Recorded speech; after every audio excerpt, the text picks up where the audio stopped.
having a real tough time. You know, the economy is one thing, losing everything is another thing.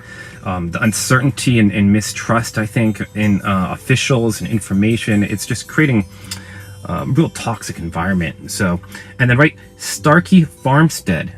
Samantha was on Maui. She is gone, but she did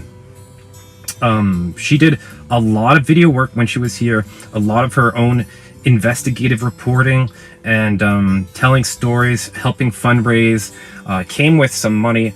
Really kind of an ideal tourist to come to the island, someone who's compassionate, someone who really just wants to help the people and listen to the people.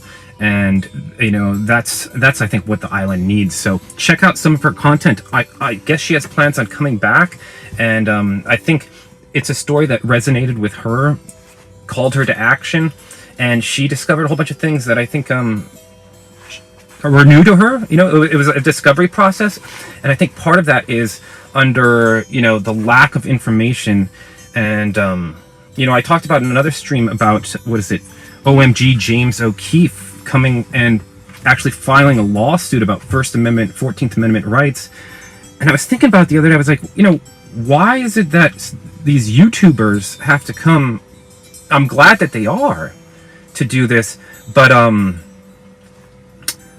it's kind of sad that the Maui Now, the local news, aren't bringing up these major issues of First Amendment rights and 14th Amendment right with this proclamation and the no media zone there. You know, where is the investigative reporting? It's coming out of individuals who have concern over these issues.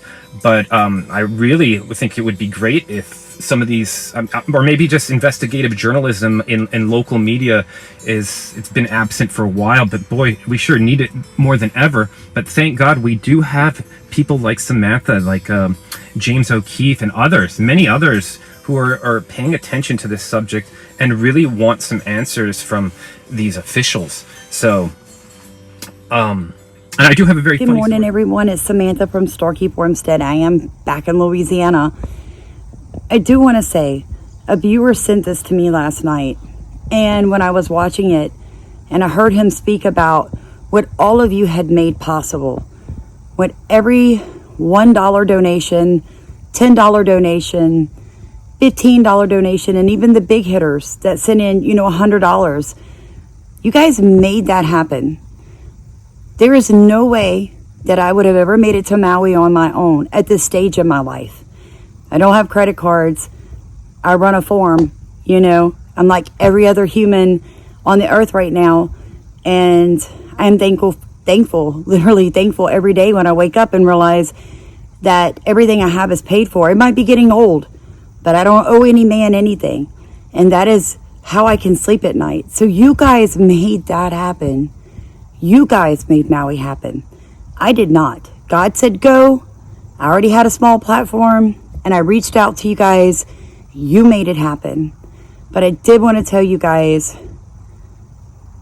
there are times in my videos that I sound very frustrated. Let me ask you something. Some of you work in offices. Some of you have very large families. Some of you have really large churches or even small ones. And all of us live in communities. How would you feel if 10% of all the people that you were currently in contact with, 10%, all at one time turned on you and began to call, harass, email, reach out to your husband, say ugly things about you on the internet? I mean, just put yourself in that position. I always say this. I understand why Eric went quiet. Didn't before, but that's why you will not hear me badmouth another YouTuber's decision to go silent or question their motives behind what they were doing, okay? Because once I had decided that I really felt like there was not a mass kidnapping of children off Maui. We lost kids, we did. And I'm not saying it couldn't have been a couple of kids grabbed by perverts. I'm not saying any of that. But the whole narrative of buses or tunnels, when I realized that simply didn't happen because those kids just simply weren't missing, I became the #1 hated YouTuber on the planet. But I will tell you what, the harder someone tries to force a narrative down my throat without actual proof, the harder I push back. Because opinions, your opinion of me is not for me to know. It's not my business. But if you put it out there, I'll block you. So I appreciate the ones of you that have literally had to wade through the muck with me to get to this side. And we still have the occasional troll.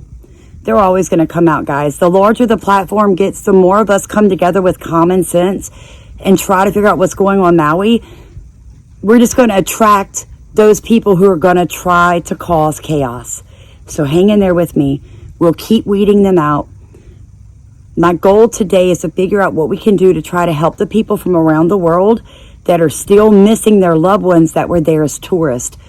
I didn't realize that. I do now. Woke up to some really interesting information. Stay tuned today. I've got some videos that are going to knock your socks off.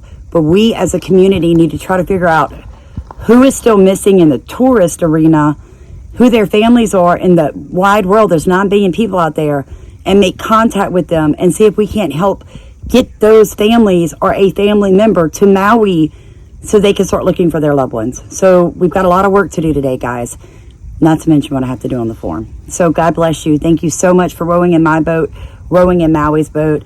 Hang in there. Eventually, the trolls will leave us alone. In Jesus' name.